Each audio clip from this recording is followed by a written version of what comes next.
Señor Ministro de Hacienda, Mauricio Cárdenas, gracias por atendernos, muy buenos días. Muy buenos días, Julio, gusto saludarlos. Yo quisiera hacerle a usted la encuesta que con el diario El Tiempo hicimos ayer en toda Colombia. La reforma tributaria afecta principalmente para usted a empresarios, pequeños negocios o asalariados. ¿Cuál sería el orden que usted le daría? Asalariados de altos ingresos, personas naturales de altos ingresos, seremos los que tendremos que hacer un mayor aporte, un mayor esfuerzo. ¿Y luego? Pues la reforma va a requerir un esfuerzo también de millones de colombianos que pagamos el IVA. Eso se distribuye en todos los sectores y en todos los grupos de la población. Hay un enorme esfuerzo también en materia de IVA, pero hay que decirlo, se protegen los elementos básicos de primera necesidad. Señor ministro, una de las grandes preocupaciones de quienes pagan muchísimos impuestos en Colombia, los grandes empresarios, es que ellos dicen siempre nos caen a nosotros y no vemos que crece la base. Y usted reconoció esa preocupación. En esta reforma tributaria, ¿logrará usted que crezca el número de personas que pagan impuestos en Colombia? Sin duda, ese es el gran objetivo, por muchas razones. En primer lugar, porque al bajar el impuesto de renta para las empresas, pues vamos a estimular primero la mayor generación de actividad económica, que surjan nuevas empresas, que se formalicen algunas que ya existen y que pues tengamos una economía que genere más empleo. Ese es el gran objetivo, que un impuesto de renta que iba camino del 43%, y usted toma el impuesto básico, el CRE y la sobretasa del CRE, íbamos para el 43% en el año 2018, y va a quedar en 32%, pues ese es un cambio muy grande que debe ayudar a la formalización e, insisto, a la creación de nuevas empresas. En segundo lugar, el monotributo, que ha sido criticado, pero que realmente es una gran posibilidad para que muchos pequeños comerciantes se formalicen. Hoy un pequeño comerciante está obligado a pagar impuesto de renta. Alguien que venda anualmente algo así como 100 millones de pesos, pongo ese ejemplo, tendría que pagar un 3% de impuesto de renta. La oportunidad que tiene ahora con el monotributo es que pagando mucho menos, pagando el 1%, es decir, menos incluso de 1 millón de pesos al año, va a tener no solo el impuesto de renta ya pagado, sino que además da ya por cumplidas todas sus obligaciones en materia de IVA, se despreocupa por completo del IVA.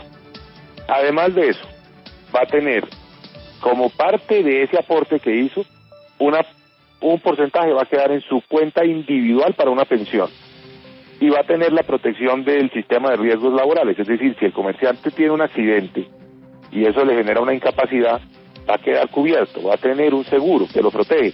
Incluso, por ejemplo, es un seguro de vida.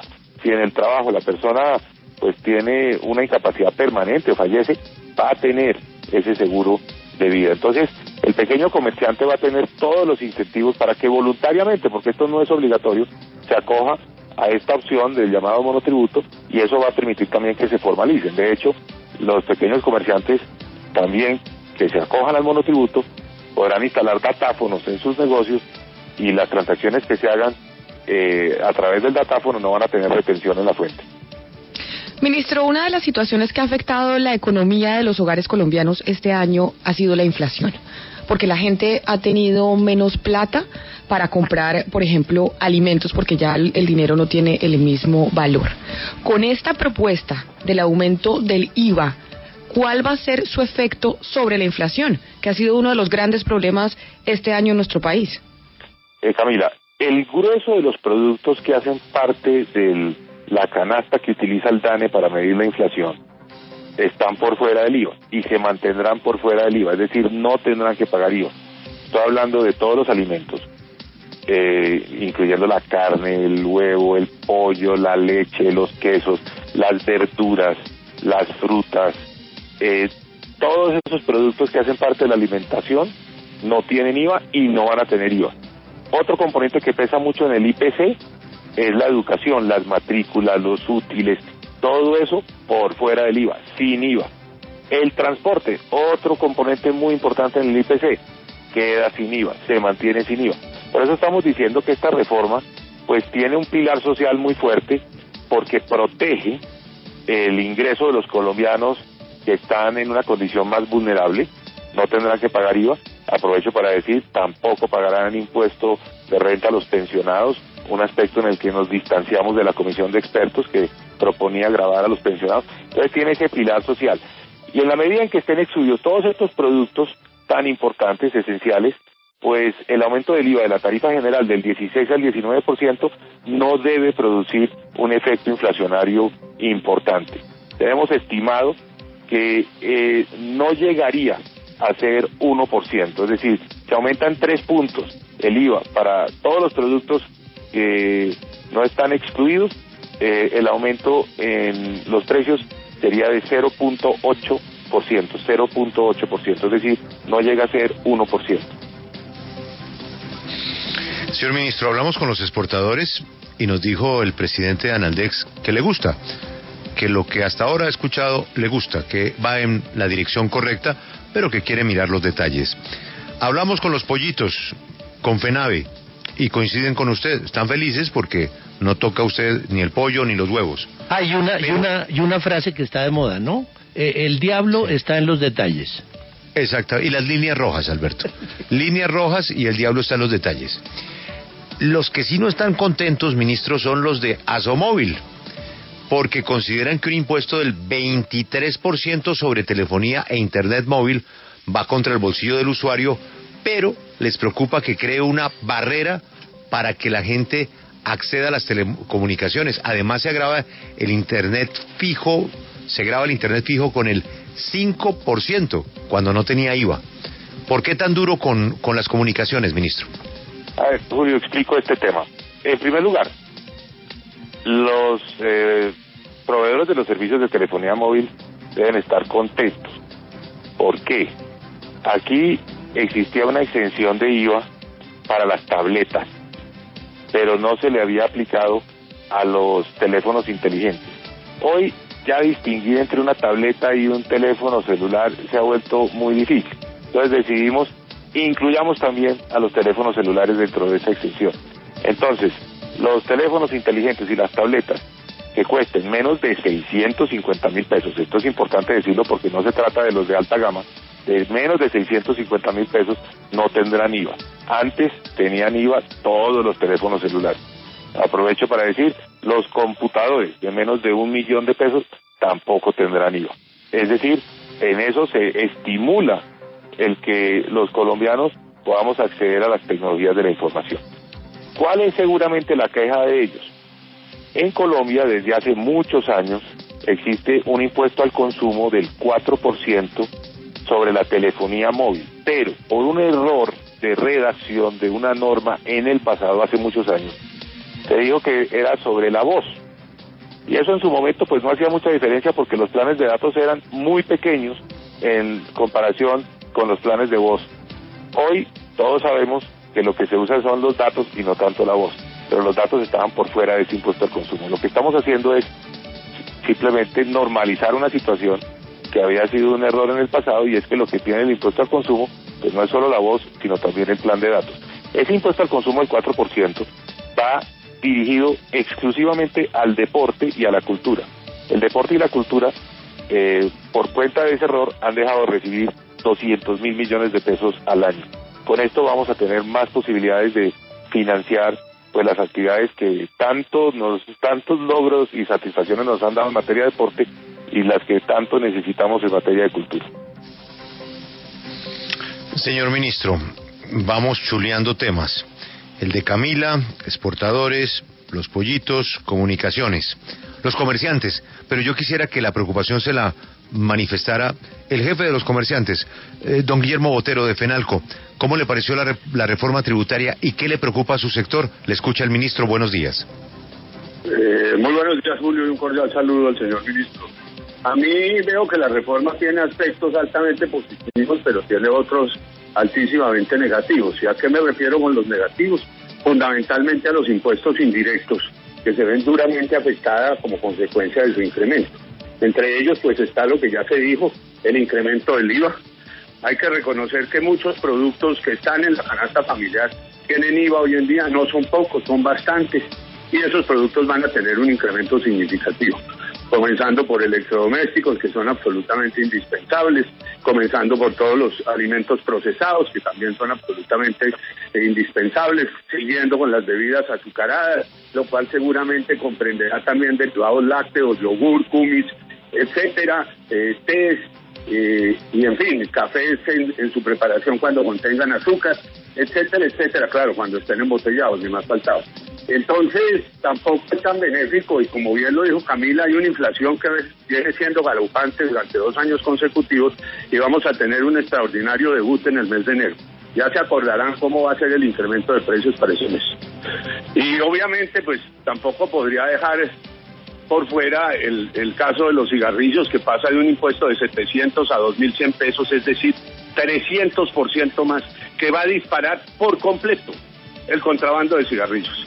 En una oportunidad pasada, cuando creo que estaban en 406 y 912 pesos el impuesto de los cigarrillos, cuando excedía los 2.000 pesos, después vino una medida que lo llevó todo unificado a los 700 pesos, el contrabando se disparó en un 457% según un estudio que contrató Fenalco con la firma Galo.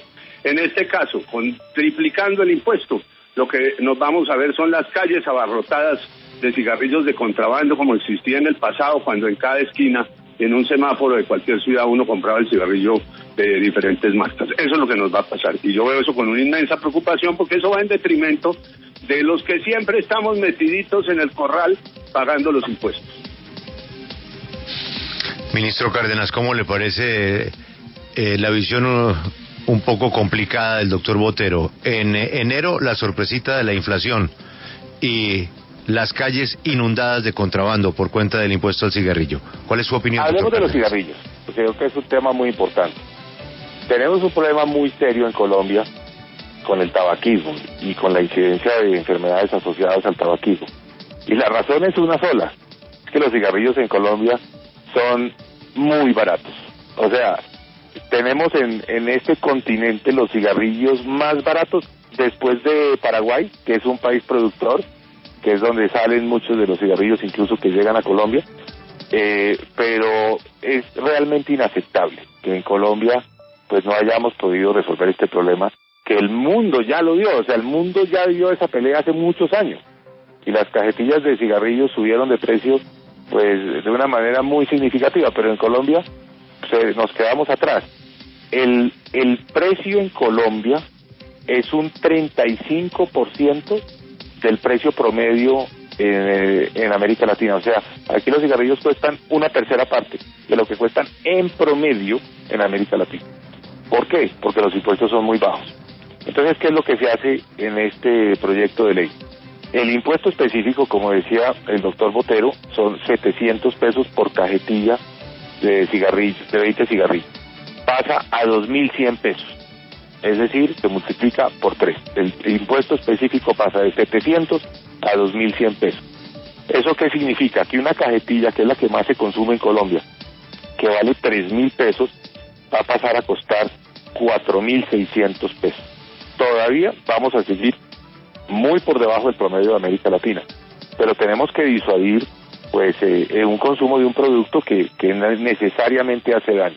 Sobre el tema del contrabando, esa misma discusión la tuvimos hace pocos días con el tema de los licores, y lo que está haciendo Colombia es subiendo gradualmente estos impuestos por el problema de salud pública, pero al mismo tiempo estamos reforzando todos los mecanismos de lucha contra el contrabando. Pero lo que no podemos hacer es, por el fantasma del contrabando, quedarnos atrás en grabar unos productos que sabemos que le hacen daño a la salud de los colombianos. Tenemos que ir dando las dos peleas, digamos, al mismo tiempo, la de luchar contra el contrabando y la de ir subiendo los precios de productos pues que son perjudiciales para la salud. Doctor Botero de Fenalco, muchísimas gracias por atendernos. Esta señal indica que son las 7 de la mañana.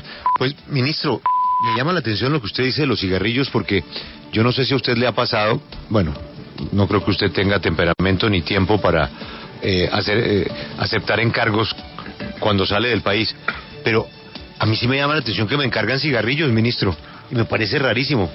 Dígame, ¿por qué no me trae un cartón de Marlboro? Yo, pero ¿cómo llevar un cartón de Marlboro de Colombia? ¿Por qué? Y usted creo que me está dando la explicación. Es que son muy baratos. Son muy baratos, muy baratos. Y ese es un problema, porque eso se traduce en enfermedades. Y esas enfermedades cuestan. Le cuestan a la persona y le cuestan a la sociedad. Bueno, pero como todo ministro de Hacienda que se respete, a usted le han dado un palo brutal. Los twitters le sacaron la piedra a más de un periodista en Colombia, porque no entendían usted manejando el Twitter para soltar pepas. Y me parece que le salió bien la presentación de la reforma, como estamos escuchando. Hasta el doctor Botero, que es el más crítico, me parece que fue muy respetuoso en presentar sus observaciones, como lo hace frecuentemente. Pero el problema, ministro, es el ambiente político. Usted consideraba que la elección del procurador iba a revolver la situación política. Los liberales han expresado unas opiniones en contra antes de conocer el texto del proyecto, y los conservadores también están como incómodos, como amenazando que votan en contra, de manera que ¿cómo va a ser el gobierno para que este proyecto resulte aprobado en medio de un mar muy revuelto? Alberto, lo primero, sobre el tema de la información. Lo que pasa es que desde la semana pasada comenzaron a opinar como si fuera un hecho cierto, salieron muchas personas a especular, a decir que se iba a grabar la canasta familiar, que se iba a grabar a los pensionados, es decir, mucha desinformación. Entonces fue necesario, pues simplemente aclarar a lo largo de esta semana, pues lo que no era la reforma tributaria, debido a que había esa campaña de desinformación. Nosotros teníamos planeado evacuar el debate sobre el presupuesto general de la nación, que terminó ayer. Ayer fue aprobado el presupuesto. Y tan pronto se termina la discusión del presupuesto, a las 6:30 de la tarde, ayer en la plenaria del Senado, inmediatamente radicamos el proyecto de reforma tributaria estructural. La gente se preguntará, ¿pero por qué? ¿Cuál es la relación entre el presupuesto y los impuestos? Pues porque lo primero que hay que decirle a los colombianos, antes de hablarle de impuestos, es que el gobierno aprobó a través del Congreso un presupuesto para el próximo año que crece menos que la inflación, es decir, cae en términos reales, con unas medidas drásticas de recorte.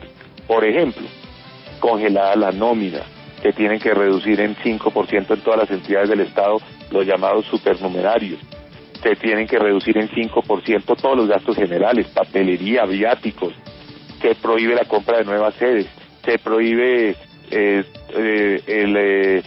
publicaciones que no se puedan hacer a través de las páginas web de las entidades.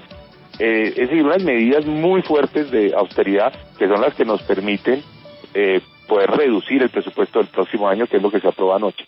Y a renglón seguido pasamos al tema de los impuestos. Yo sé que es una discusión difícil, usted dice que ha sido brutal la crítica, esa es nuestra función, esa es nuestra responsabilidad, explicarle al país con mucha sencillez, con honestidad intelectual, pero también con muchísima firmeza, y que estas son medidas que se necesitan. Al gobierno le quedaría fácil pues patear la pelota y chutarla 1 o 2 años y dejar un problema para más adelante, pero cuando ese problema explote, van a ser muy graves las consecuencias. El país podría perder muchos de los avances que ha tenido en materia social, las empresas dejarían de generar empleo, y por eso hay que actuar oportunamente, y este es el momento para sacar adelante esta reforma tributaria. Sobre los consensos políticos, aquí ha habido mucha gobernabilidad. Hace 15 días el Congreso aprobó la ley de licores, el Congreso ha sido sumamente responsable, fíjese, la aprobación del presupuesto,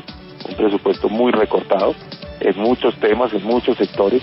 Entonces yo creo que con esa misma responsabilidad, con un espíritu de país, pensando a futuro, lograremos construir los consensos necesarios en el Congreso de la República. Pues preguntémosle a un senador de la República que quiero invitarlo a que conduzca ahora la entrevista. Saluda, senador Jorge Robledo, del Polo en la W. Senador Robledo, buenos días. Buenos días, Julio. Gracias por su llamada al señor ministro. Mis saludos y a sus oyentes. ¿Le escucha el ministro que está hablando de consensos en el Congreso? No, yo creo que eso no tiene ninguna posibilidad, por lo menos no con el Polo Democrático Alternativo, y espero que otras bancadas no acepten esta reforma. Aquí hay un problema, Julio, que empecemos diciéndolo así. Decía un ministro de Finanzas francés, el señor Colbert, que una reforma tributaria consistía en desplumar al ganso, pero eso sí, que bregara que chillara bien poco, sin que chillara demasiado. Entonces ya está tomada la decisión de cómo es que se va a desplumar al ganso, y ahora en lo que estamos es bregando a que no chille, con lo que está el ministro Cárdenas, cosa que es pues parte de su trabajo. Ahora, la reforma tributaria perfecta es en la que el ganso se despluma y se las quitan todas, pero eso sí logran que quede sonriente y pose para la foto. Este es el digamos, en el debate en el que estamos en este momento. ¿Cuál es el problema de esta reforma tributaria para sus oyentes y para ustedes? Es que esta es una reforma tributaria profundamente regresiva en el sentido técnico de esa palabra. O sea, es una reforma tributaria diseñada para golpear especialmente a los más pobres de Colombia, a los sectores populares y a las clases medias, y al mismo tiempo disminuirles los impuestos a las transnacionales, y me refiero a las transnacionales porque estoy enfatizando a las mayores empresas, porque si se les disminuyen los impuestos a los pequeños y medianos empresarios, por ejemplo, en Estados Unidos la pequeña empresa y la mediana paga el 15% o desde el 15% de renta, aquí los tienen igualados con las transnacionales. Veamos esto con un poquito de detalle. El grueso del ingreso por la reforma tributaria, cuando no le han dado las cifras, pero puede ser una cosa del orden del 80% más, van a ser impuestos indirectos que gravan especialmente a los más débiles. Estoy hablando de aumento del IVA, incluidos los productos de la canasta familiar, porque hoy ya el IVA golpea al 60% por lo menos de la canasta familiar, para poner un ejemplo, artículos de aseo, para poner uno solo. O sea que sí va a subir los impuestos de la canasta familiar. La otra parte grande del impuesto va a ser un aumento al impuesto a la gasolina, que es también un impuesto regresivo. Todos los indirectos son regresivos y que golpea particularmente a sectores populares y a clases medias. Y van a imponer un impuesto nuevo a las gaseosas, que ni se diga que es contra los pobres, que son los que se toman, yo diría que casi la totalidad de las gaseosas que se toman en Colombia y las clases medias. Y al mismo tiempo, y también a la clase media asalariada la van a coger desde más abajo, ya no desde 3.4 millones de ingresos, sino por salarios, sino desde 2.7, o sea que cogen hacia abajo, siguen bajando. Senador. Escúcheme, yo termino una sola cosa, Julio, 30 segundos. Y al mismo tiempo le van a bajar el impuesto de renta del 40 al 32% a las transnacionales, incluido ahí el cuento del crédito, estoy simplificando, a las transnacionales, o sea, a los super ricos del mundo que operan en Colombia, les van a bajar el impuesto de renta del 40 al 32%. Eso es lo que en literatura económica se llama reforma tributaria absolutamente regresiva porque está diseñada para golpear a los débiles, al pueblo raso y a las clases medias. ¿Le parece, senador, si la primera pregunta es lo último que usted ha afirmado? ¿Por qué razón, ministro, se le baja a las transnacionales el impuesto del 40 al 32? Todas las empresas van a quedar con una tarifa de impuesto de renta más baja a la que existe hoy en día. Empresas nacionales, empresas extranjeras, grandes, medianas, pequeñas, a todas se les va a bajar el impuesto de renta. ¿Por qué? Porque hemos llegado a la conclusión de que en un país que ya no está impulsado por ese auge de los precios de los productos básicos, del petróleo, la minería, es necesario estimular la generación de empresas en el país, que crezcan las que existen y que surjan nuevas, porque ahí es donde va a estar el empleo. Si no estimulamos la generación de empleo, pues nadie más lo va a hacer. Entonces, esta es abrirle el paso a una nueva economía, con nuevos sectores, la industria, el comercio, el turismo, la agricultura.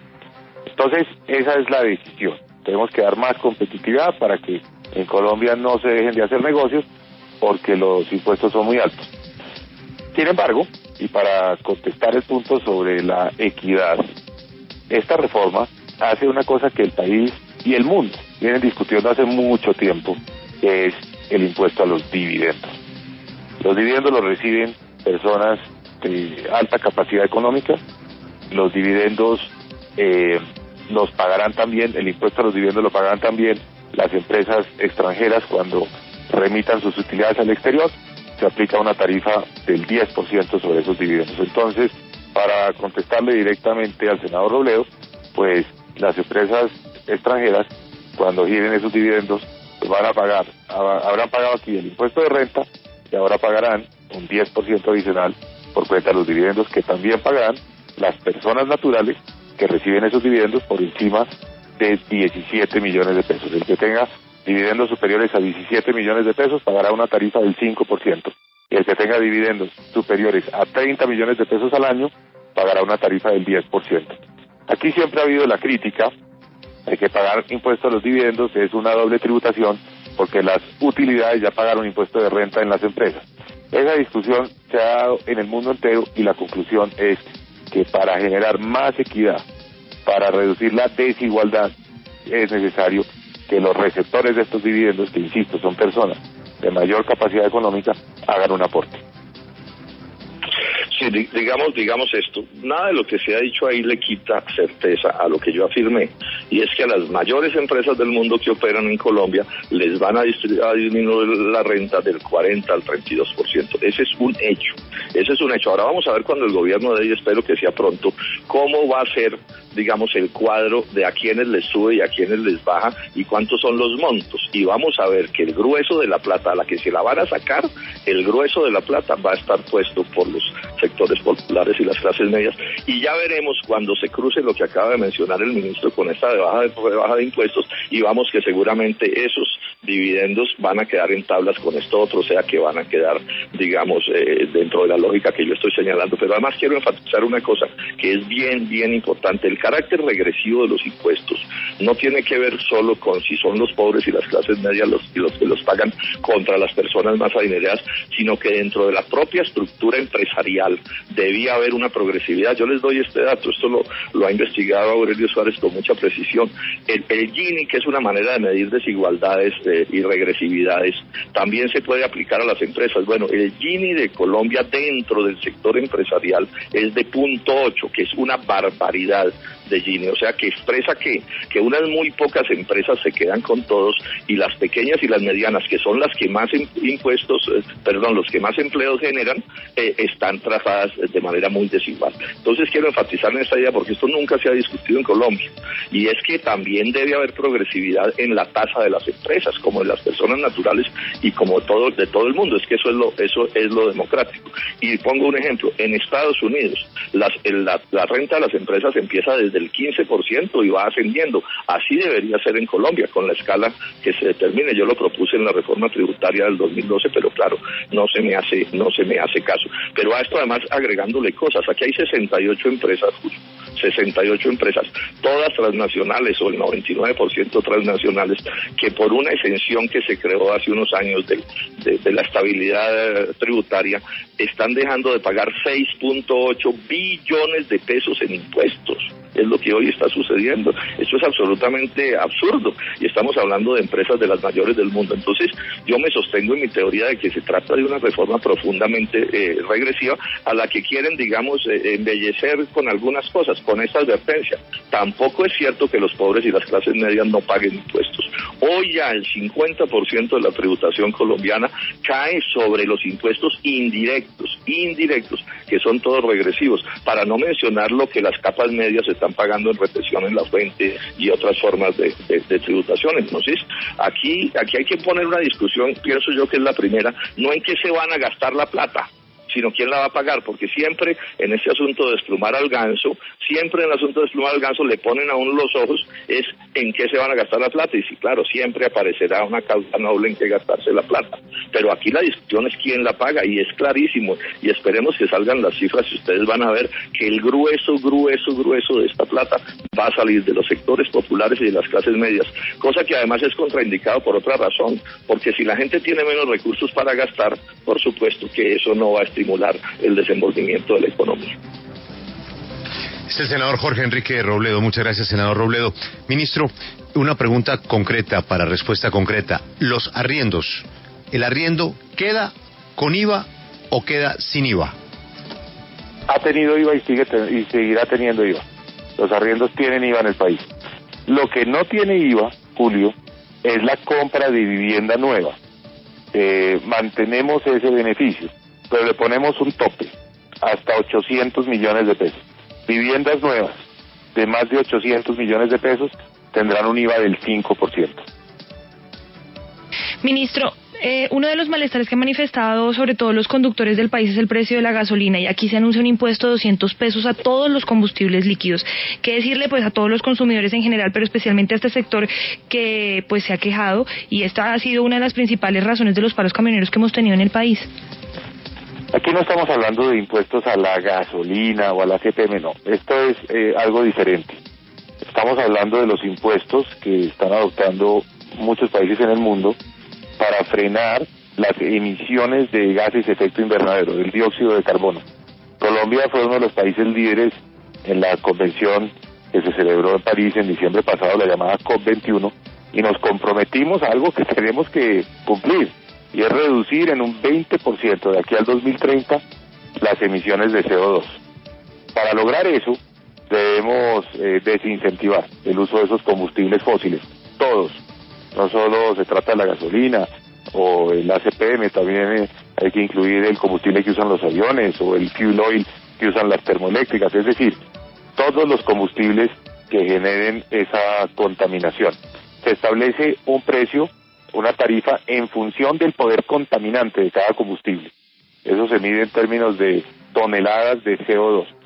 Y el impuesto que resulta no es un impuesto alto, es un impuesto que realmente, en el caso específico de la gasolina, está por debajo de los 200 pesos, que es menos de lo que muchas veces se produce de incremento de un mes a otro. Entonces, esto es por el ambiente, por evitarnos el problema del cambio climático que ha sido tan devastador para Colombia. Aquí hemos visto cómo hemos sufrido las consecuencias del Niño, la Niña, las inundaciones, las sequías, y es algo en lo que vamos a ser un país líder, país de vanguardia en materia de los impuestos verdes.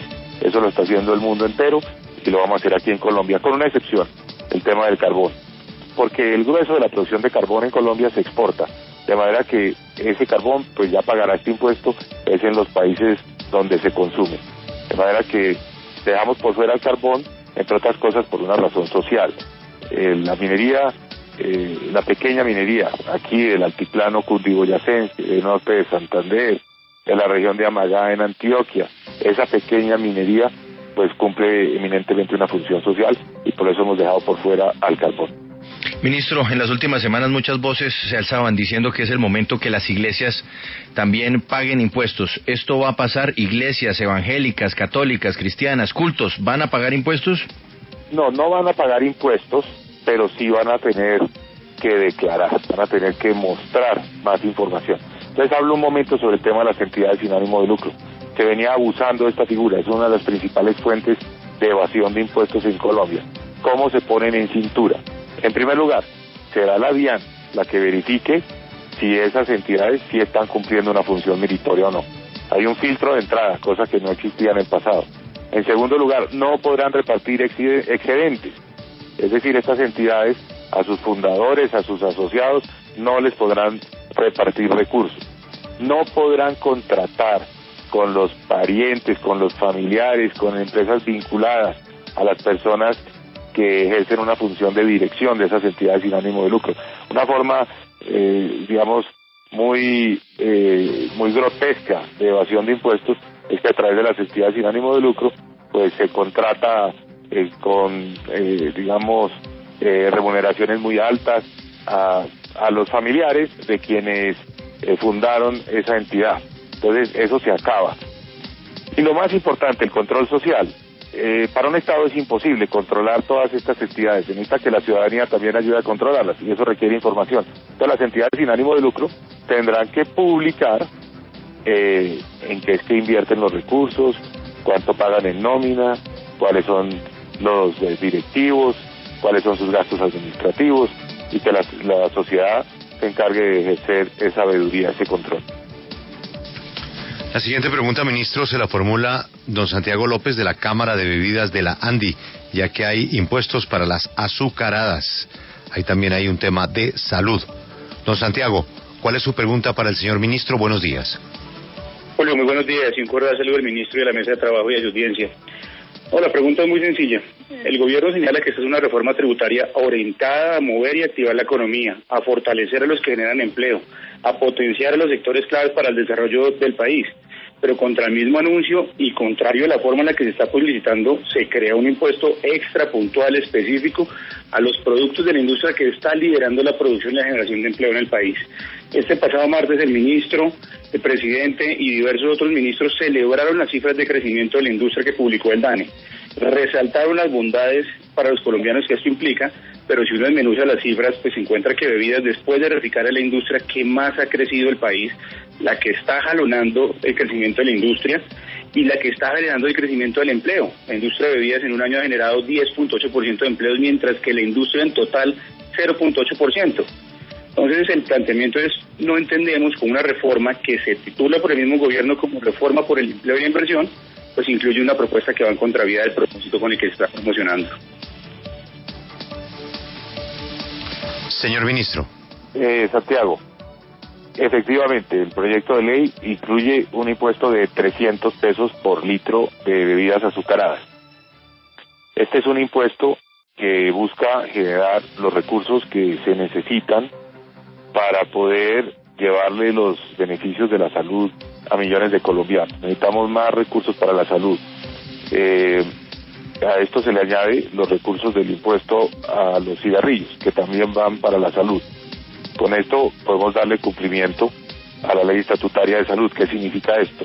Más cobertura, más tratamientos y enfermedades que serán protegidas con los programas del gobierno y nos permite mejorar la calidad del sector de la salud en general en el país.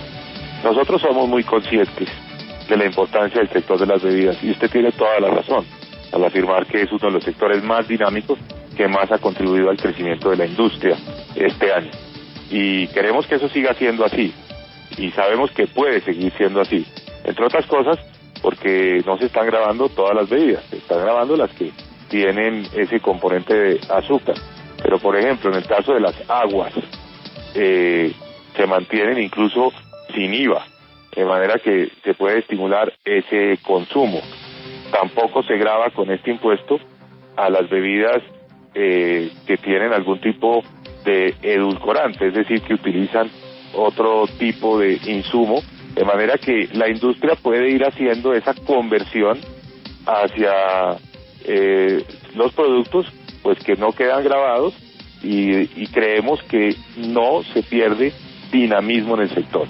Eso es lo que hemos visto de la experiencia de otros países que hemos seguido muy de cerca. Nosotros miramos con muchísimo detalle cómo fue el caso en México, vimos esa experiencia, estudiamos esa experiencia y consideramos que era oportuno introducir este impuesto, pero insisto, es un sector que cuenta con todo nuestro respaldo y todo nuestro apoyo porque sabemos lo importante que ha sido para el crecimiento. Muchas gracias a don Santiago López de la Cámara de Bebidas desde la Asociación Nacional de Industriales ANDI. Camila. Sí, señor. Es que quería preguntarle, Julio, al ministro, porque otro de los sectores que ha jalonado la industria es la construcción. Y si bien es cierto, ministro, usted ya dijo que el IVA no iba a ser para vivienda de interés social, sino para vivienda de más de 800 millones de pesos, llama la atención que uno de sus coequiperos antes, el exministro de Vivienda, Luis Felipe Henao, haya dicho en su cuenta de Twitter que es increíble que ustedes en el gobierno quieran desincentivar la compra de vivienda formal aporreando 32 industrias, leo textualmente, y que también dice que cuando se empiece a dañar la preventa de proyectos ya maduros para el próximo año y se postergue su inicio, se va a entender el daño al empleo. Explíquenos, por favor, qué es lo que va a pasar con la vivienda nueva. La gente que ya compró en anteproyecto este año va a tener que pagar en las próximas cuotas el IVA, porque hay bastante preocupación en torno a eso. No tiene razón el exministro Henao, porque si hay un sector que se protege en esta reforma tributaria es el sector de la vivienda de interés social. entre otras cosas porque somos muy conscientes de la importancia que ha tenido para estimular la economía. ¿Qué es lo que ocurre? Que la vivienda de más de 800 millones de pesos, que no creo que ese sea un mercado informal, no creo que se vaya a informalizar por un impuesto del 5%, pues debe contribuir precisamente para poder conseguir los recursos que nos permitan continuar con todos los programas de vivienda de interés social.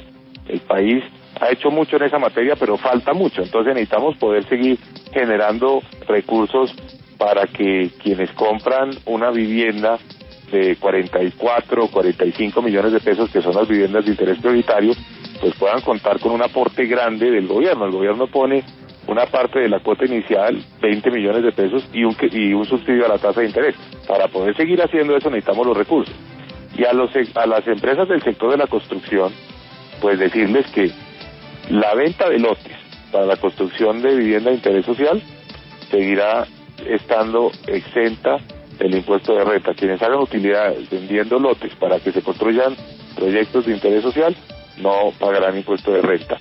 Y los bancos o entidades financieras que den créditos a la BIS tampoco pagarán impuesto de renta sobre esos créditos. Entonces se mantienen muchos de los beneficios en una reforma que lo que hizo fue acabar con prácticamente todas las rentas exentas y todos esos beneficios para poderle bajar el impuesto de renta a todas. Porque si algo se trata esta reforma es de nivelar la cancha, que todas las empresas de Colombia paguen un impuesto de renta del 32%, independientemente del sector donde están, y también algo muy importante, que el impuesto de renta no dependa de la capacidad de lobby de cada sector, y sea igual para todos, el pequeño empresario que está surgiendo y el gran empresario que estén en las mismas condiciones, que todos tengan el mismo impuesto de renta del 32%. Ministro, el objetivo de esta reforma es controlar la evasión, como usted lo ha repetido en varias oportunidades, y con esta reforma ya se anuncia cárcel para los evasores. Explíquenos cómo se va a aplicar esta medida, cuánto van a pagar de cárcel aquellos que cometan este delito.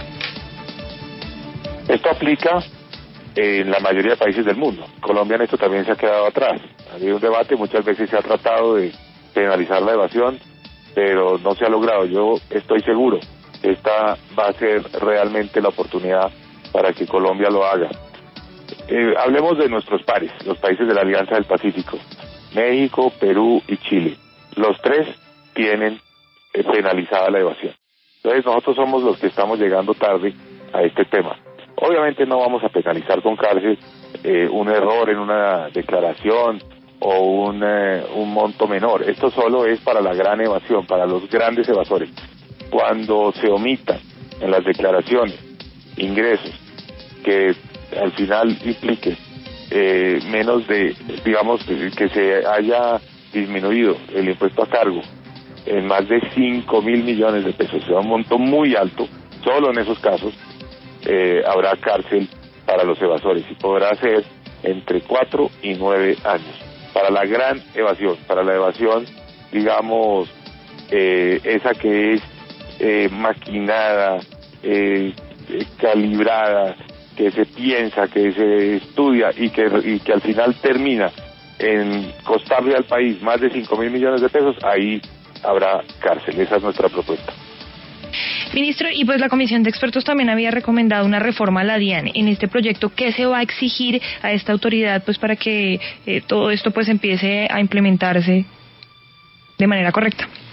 Un amplio plan de modernización de informática. La DIAN tiene que realmente dar un vuelco, tiene que ser una entidad con más capacidad de vigilancia, de inspección. Tenemos muy pocas personas dedicadas a esa actividad y tenemos que diseñar los sistemas para que realmente permitan ese control de la evasión. Un buen ejemplo es la factura electrónica, que todos los negocios en Colombia, en el momento que expiden la factura al cliente, automáticamente en tiempo real se le esté suministrando esa información de ese producto, de esa factura que se acaba de expedir en el comercio, esa información le llegue en ese mismo momento, en ese instante, a la DIAN. Y ese procedimiento de montaje de la factura electrónica es algo en lo que estamos dando los primeros pasos. Ya hay un piloto, ya hay un grupo de empresas que están, digamos, que se acogieron al programa, pero eso tiene que volverse, digamos, la norma general para todos los negocios en Colombia tener esa factura electrónica. Entonces, es un cambio importante en la estructura, en la plataforma tecnológica, en la contratación de nuevos inspectores a través de concursos, donde a todas las personas se les aplique el polígrafo, en fin, una modernización de la DIAN que permita pues complementar todas estas estrategias de lucha contra la evasión. En la lucha contra la evasión tenemos la penalización al gran evasor, el control a las entidades sin ánimo de lucro, la utilización de las normas internacionales de la OCDE para todo lo que se relaciona con los flujos financieros con los paraísos fiscales. Y algo que es muy importante es que cuando la DIAN vea que hay planes agresivos para bajar la tributación, los abogados que estén asesorando a las empresas en esos planes tengan que revelar esa información ante la DIAN, que la DIAN pueda requerir a cualquier asesor tributario o a cualquier contador que esté involucrado en esa planeación tributaria agresiva, simplemente para que la DIAN pueda conocer y estudiar si esas prácticas están acogiéndose a la normatividad o no. Si se puede requerir a quienes diseñan esas estrategias a que revelen esa información a la DIAN. Señor ministro, son solo dos preguntas muy concretas. Usted, y esto no tiene nada de malo lo que voy a decir, le sugirió al senador Lizcano que pospusiera la elección de procurador porque, en su concepto, podría permear la discusión de la reforma tributaria. El senador lo intentó, pero no pudo. La presión fue mucho más fuerte y va a haber elección de procurador la semana entrante, o procuradora. ¿Qué tanto le afecta la discusión, la elección de procurador atravesada ahí? Yo me declaro completamente al margen del tema de la elección del procurador. Ese es un tema de la competencia exclusiva del Senado de la República. Hay 3 excelentes candidatos. Mi foco único y exclusivo es la reforma tributaria. Construir los consensos políticos en el Congreso de la República para que esta reforma tributaria sea exitosa. Ese es mi único foco. En eso yo lo estoy entiendo. Absolutamente concentrado. Entonces, ¿qué digo yo sobre este tema? Es cierto, en principio, a mí un tema que divida, que polarice, que deje fracturas, pues prefiero que sea un tema que se posterga. Pero ya la plenaria del Senado toma la decisión de que va a realizar la votación el 27 de octubre y es algo que me parece que es completamente legítimo que el Senado pueda tomar esa determinación. No intervengo en esa materia, no es mi competencia, no es mi área. Lo mío es construir los consensos entre todas las bancadas, incluso atraer también a este tema a los partidos de oposición. Oíamos al senador Robledo, aquí hay unos aspectos profundamente progresivos en esta reforma. Las personas de altos ingresos van a pagar más, se va a castigar la evasión, se va al mismo tiempo a proteger el bolsillo de los colombianos más necesitados, se protege a los pensionados. Sería bueno tratar de construir esos consensos con el polo democrático y lo mismo con el centro democrático. Por lo siguiente, Julio, esta es una reforma que realmente el dividendo económico lo va a recibir un futuro gobierno. Entonces, todos aquellos interesados en gobernar a Colombia a partir de 2018 deberían apoyar esta causa porque es para beneficio del país. De manera que, en mi opinión, debe ser la oportunidad, y lo digo con sinceridad, lo digo con humildad, debe ser la oportunidad para construir un gran pacto pensando en Colombia hacia adelante, porque esto realmente es una tarea que estamos asumiendo por la responsabilidad que tenemos, por el momento, porque esto es inaplazable, porque ese es nuestro talante, ese es el talante del presidente Juan Manuel Santos, que ante un problema siempre buscar la solución oportuna y efectiva, y esta es la solución a un problema que le puede explotar a Colombia con consecuencias muy lamentables si se posterga. Entonces, por eso invito a todas las bancadas a formar ese consenso, a discutir esto. El gobierno no tiene la última palabra, el gobierno en esto pues tiene la firmeza y la convicción de que hay que actuar, tiene unas ideas, tiene unas propuestas, creemos que son sólidas, tienen mucho sustento, han sido muy estudiadas, pero por supuesto este es un gobierno que le gusta la concertación, el diálogo, la búsqueda de consensos, y esa es la tarea que haremos de aquí a diciembre para poderle dar al país en esta materia tranquilidad, tener claridad, despejado el panorama fiscal, despejadas las necesidades de las empresas para que las empresas puedan seguir generando empleo. En eso nos vamos a aplicar en estas próximas semanas. Última pregunta, entendiendo entonces que usted ya reconoce que perdió la batalla por postergar la elección de procurador y que acata la decisión y que no tiene que ver nada con su tema. Su tema es sacar adelante esta reforma que en un primer año le va a significar más de 7 billones de pesos y que a 2022 se recaudarían 26 billones de pesos de hoy, es decir, más del 3.3% del PIB en Colombia. La última pregunta, ministro, es que usted habla de que esto lo va a sacar con consensos y que usted acude a la discusión sana, democrática, y que usted va a defender esto porque piensa que es lo mejor para Colombia. Y no hay discusión, tiene que ser en este momento y usted está haciendo lo correcto. Pero, ministro, la palabra consenso en el Congreso tiene dos interpretaciones, una la suya y otra la del mundo real. El consenso va de la mano del oxígeno, del apoyo a la coalición que se ha sentido damnificada por temas que llevan a que haya que pasarle el brazo a ese senador, a ese congresista, que se ha sentido un poquito abandonado, con falta de oxígeno y que no puede respirar políticamente en sus regiones por falta de incentivos, por falta de uno que otro cariñito burocrático, una que otra partida regional. Usted se podría comprometer con los oyentes de este programa que para sacar adelante esta reforma tributaria no va a ceder un milímetro en el tema de mermelada en el Congreso. Sin duda, Julio, esta es una reforma que el país necesita, que se debe hacer en función de unos grandes objetivos de nación.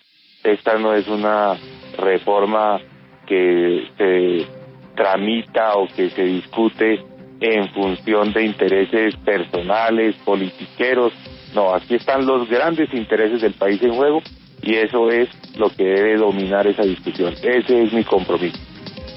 Bueno, solo faltó preguntarle que se iba a desayunar hoy, porque eso sí no dejaron por nada nuestros periodistas en esta intervención, ministro. Yo que un poquito de pena me da a mí, pero bueno. No, pero Alberto, hubiéramos podido preguntar todo el día, porque la gente tiene muchas preguntas en torno a lo que va a pasar con su bolsillo y se sigue preguntando sí, pero ¿por qué razón nos toca pagar más? O sea, le digo lo que la gente piensa. ¿Por qué nos toca pagar más a nosotros si vemos que el gobierno no hace sino gastar? Si vemos que hay igual corrupción y si vemos que hay un montón de evasión. Entonces, ¿por qué a falta de corregir esas tres cosas que generan un gran gasto para la nación, lo que hacen para solucionar es cobrarnos más impuestos a los ciudadanos? Eso es lo que piensa Camila, la gente. Camila. A mí, ministro. Para despedirme, para poder atender a los colegas de ustedes. Pero mire, el principal elemento de esta reforma es la lucha contra la evasión. Lo hemos visto hasta el cansancio. Yo sé que los colombianos exigen más resultados en la lucha contra la evasión y tienen toda la razón, porque lo primero que tenemos que hacer es eso, y por eso ese es, digamos, el primer capítulo, el pilar fundamental de esta reforma. Cada fuente, cada procedimiento de evasión con su remedio, con su cura, yendo a la raíz del problema. Y segundo, el control al gasto, que usted acaba de mencionar. Por eso precisamente estamos presentando esto después de haber tramitado un presupuesto que tiene un recorte en términos reales. Caen los gastos del gobierno. Entonces, eso también nos da toda la legitimidad para hablarle al país con mucha sinceridad en este tema, de que es necesario abordar el tema tributario, abordar esta reforma estructural, complementaria con las medidas de recorte de gasto y con las medidas de lucha contra la evasión. Yo les agradezco infinitamente el tiempo. Sí, no, pero, ministro, nos falta una chiquitica.